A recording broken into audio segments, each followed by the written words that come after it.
अस्सलामुअलैकुम, my name is Khan max and you are watching Khan max a social agent YouTube channel. अगर आप लोगों ने हमारे चैनल को सब्सक्राइब नहीं किया है तो प्लीज़ हमारे चैनल को सब्सक्राइब करें और bell icon all videos notification के लिए ज़रूर दबाएं ताकि आप लोगों को हमारी वीडियो सबसे पहले मिल सके।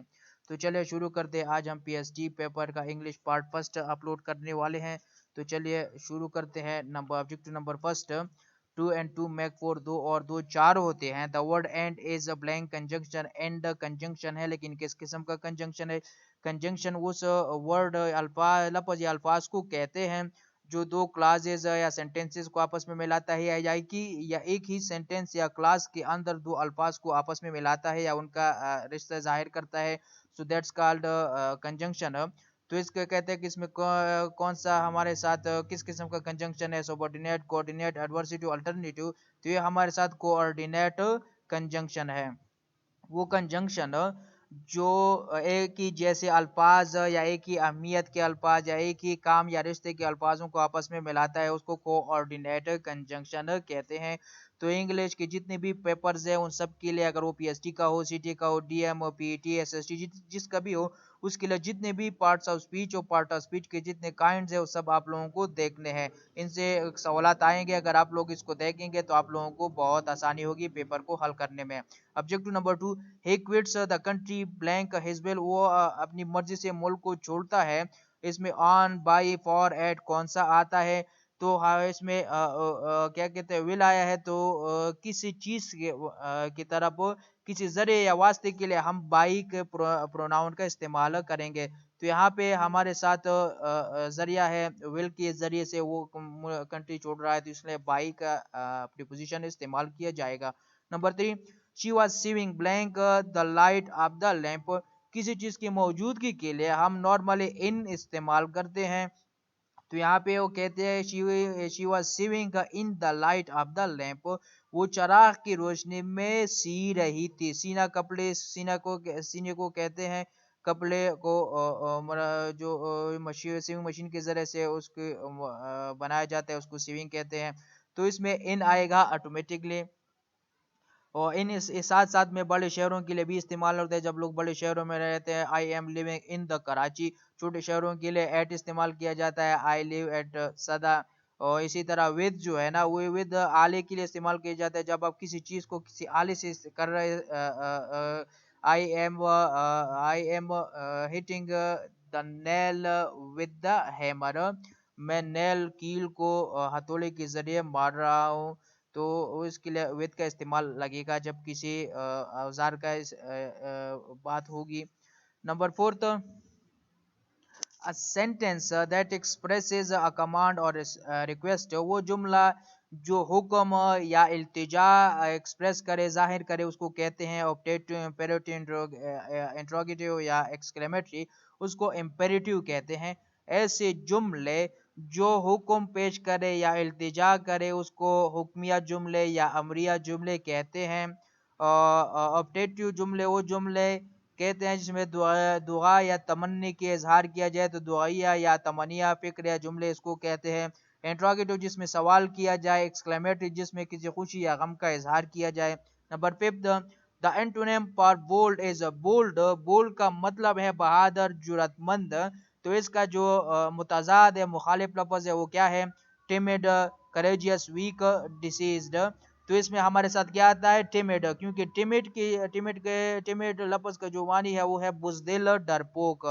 तो अपोजिट, बहादुर का अपोजिट क्या आएगा? डरपोक। करेजियस भी बहादुर को कहते हैं, वीक कमजोर को कहते हैं, डिजीज्ड जिसको किसी किस्म की बीमारी हो, डिजीज हो, उसको डिजीज कहते हैं।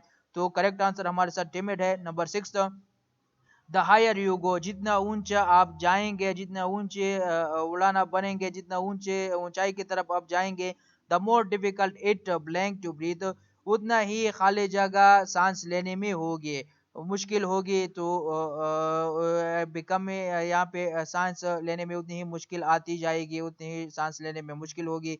तो खाली जगह में is becoming, has become, become या बिकम्स आएगा।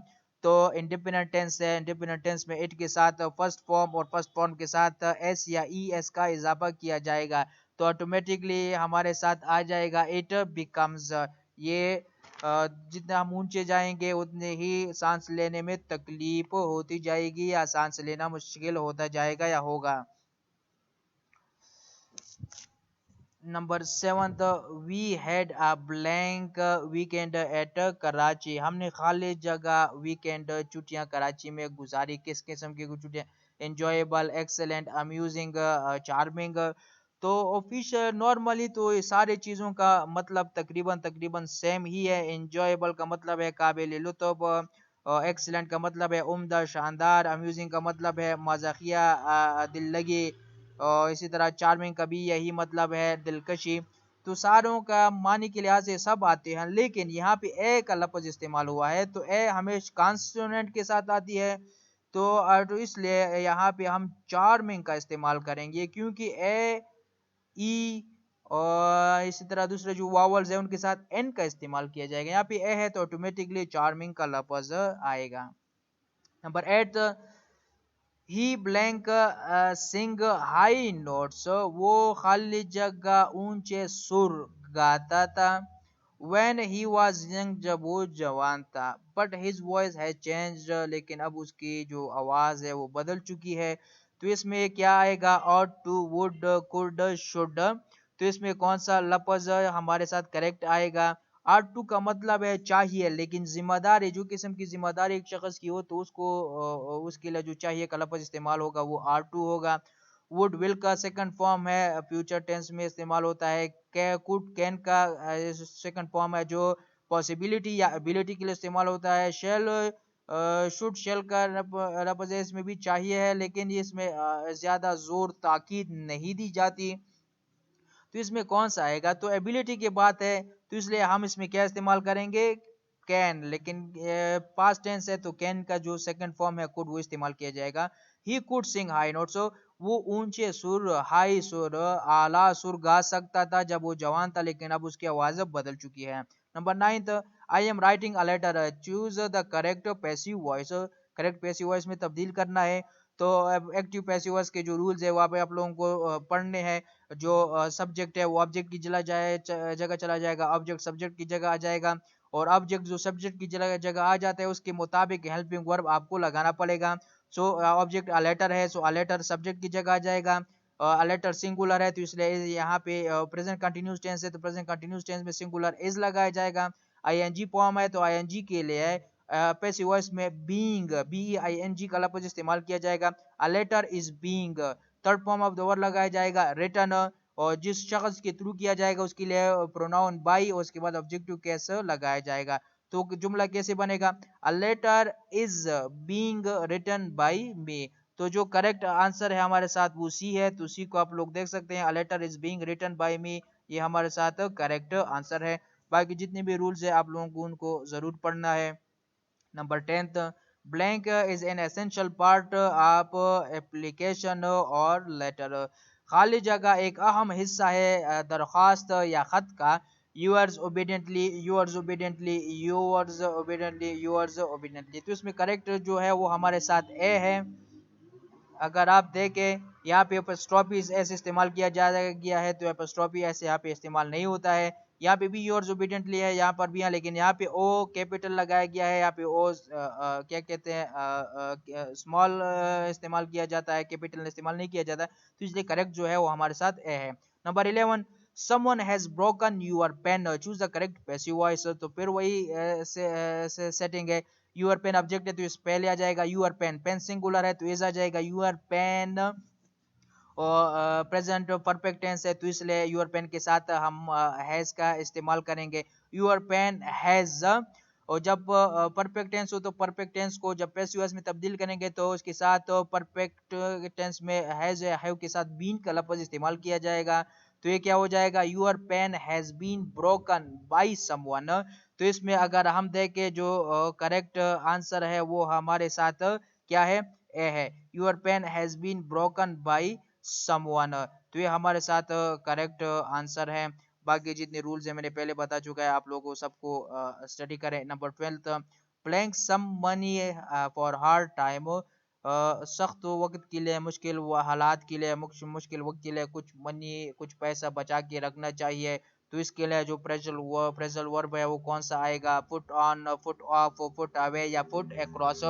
तो इन सब को मानी ज़रूरी है। जब आप लोगों के पास वोकेबलरी होगी तो आप लोगों के लिए आसानी होगी, क्योंकि वोकेबलरी के बगैर इसका हल करना ये मुश्किल है। तो पुट ऑन का जो मतलब है, इसका मतलब है पहनना या ओढ़ना। पुट ऑफ का मतलब है मुलतवी करना, ताखीर करना। और पुट अवे का मतलब है बचा कर रखना। पुट अवे को पुट असाइड या पुट बाई भी कहा जा सकता है। तो इसका मतलब है बचा कर रखना, टाल देना, एक चीज को मुलतवी करना, तो बचा कर रखना भी है। पुट अक्रॉस, पार डालना, किसी चीज को एक दरमियान में जो भी हो उसके पार करके एक चीज को रखना, डालना, उसको पुट अक्रॉस कहते हैं। तो जो यहाँ पे बचा के रखना है पुट अवे, तो पुट अवे हमारे साथ करेक्ट आंसर है। तो ये थी आज की हमारी video. So thanks for watching, please subscribe to our channel, like, comment and share the video. और इंशाल्लाह फिर से मुलाकात होगी एक और वीडियो के साथ। तब तक के लिए अस्सलाम वालेकुम।